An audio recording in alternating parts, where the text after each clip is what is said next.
గణేశుడి వాహనం ముషికుడు ఎలా అయ్యాడు?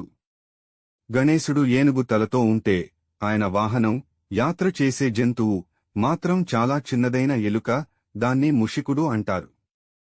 ముషికుడు ఎవరు?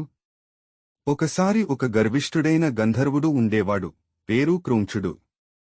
అతను శాపం వల్ల చిన్న ఎలుకగా మారిపోయాడు. అతను చాలా శక్తివంతంగా ఉండి, ఎవర్నైనా భయపెట్టేలా వృద్ధి చెందాడు. దేవతలు అతన్ని అడ్డుకోలేక గణేశుని వద్దకు వెళ్లారు. గణేశుడు వర్సెస్ ముషికుడు. గణేశుడు అతన్ని సవాల్ చేసి, చివరికి అతన్ని ఓడించాడు. ముషికుడు తన తప్పు తెలుసుకుని గణేశుడిని పూజించాడు.